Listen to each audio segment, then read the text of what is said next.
ಎಲ್ಲರಿಗೂ ನಮಸ್ಕಾರ. ಶುಕ್ರವಾರ ಬೆಳಿಗ್ಗೆನೇ ಎದ್ದು ಬಾಗಿಲಿಗೆಲ್ಲ ರಂಗೋಲಿ ಹಾಕಿ ಬೆಳಿಗ್ಗೆನೇ ಪೂಜೆ ಮುಗಿಸಿ ಬಿಸಿಬೇಳೆ ಬಾತ್ ಮಾಡಿದ್ದೆ. ಮನೆಯಲ್ಲೇ ಪೌಡ್ರ್ ತಯಾರಿಸಿ ಬಿಸಿಬೇಳೆ ಬಾತ್ ಮಾಡಿದ್ದೆ. ಹಾಗೆ ಸಂಜೆ ಮಕ್ಕಳಿಗೋಸ್ಕರ ಸ್ನ್ಯಾಕ್ಸ್ ಮಾಡಿದ್ದೆ, ಪನ್ನೀರ್ ಮಂಚೂರಿ.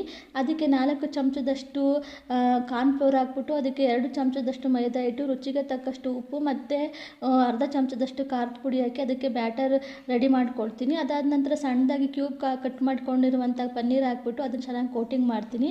ನಂತರ ಅದನ್ನು ಡೀಪ್ ಫ್ರೈ ಮಾಡೋಕ್ಕೆ ಎಣ್ಣೆ ಕಾಯಕ್ಕೆ ಇಟ್ಬಿಟ್ಟು ಅದನ್ನು ಡೀಪ್ ಫ್ರೈ ಮಾಡ್ತೀನಿ. ಒಂದೊಂದು ಸ್ವಲ್ಪನೇ ಹಾಕಿ ಅದನ್ನು 3 ಟ್ರಿಪ್ಪಲ್ಲಿ ನಾನು ಅದನ್ನು ಡೀಪ್ ಫ್ರೈ ಮಾಡ್ಕೊತೀನಿ. ನಂತರ 2 ಚಮಚದಷ್ಟು ನಾನು ಎಣ್ಣೆ ಹಾಕ್ಬಿಟ್ಟು ಒಂದು ಪ್ಯಾನಿಗೆ ಅದಕ್ಕೆ ಸಣ್ಣದಾಗಿ ಹೆಚ್ಚಿಟ್ಕೊಂಡಿರುವಂತಹ ಶುಂಠಿ ಮತ್ತು ಬೆಳ್ಳುಳ್ಳಿ ಹಾಕಿ ಫ್ರೈ ಮಾಡಿ, ನಂತರ ನಾನು ಮೀಡಿಯಮ್ ಸೈಜಿನ ಸಣ್ಣದಾಗಿ ಹೆಚ್ಚಿಟ್ಕೊಂಡಿರುವಂಥ ಈರುಳ್ಳಿ ಹಾಕಿ ಫ್ರೈ ಮಾಡಿ, ನಂತರ ಸಣ್ಣದಾಗಿ ಸ್ಲೈಸ್ ಮಾಡಿ ಇಟ್ಕೊಂಡಿರುವಂಥ ಕ್ಯಾಪ್ಸಿಕಮ್ ಹಾಕಿ ಚೆನ್ನಾಗಿ ಫ್ರೈ ಮಾಡಿ, ಅದಕ್ಕೆ ಅರ್ಧ ಚಮಚದಷ್ಟು ಖಾರದ ಪುಡಿ ಹಾಕಿ, 1 ಚಮಚದಷ್ಟು ನಾನು ಚಿಲ್ಲಿ ಸಾಸ್ ಹಾಕಿ ಮತ್ತು 1 ಚಮಚದಷ್ಟು ಸೋಯಾ ಸಾಸ್ ಹಾಕಿ ಚೆನ್ನಾಗಿ ಫ್ರೈ ಮಾಡ್ತೀನಿ.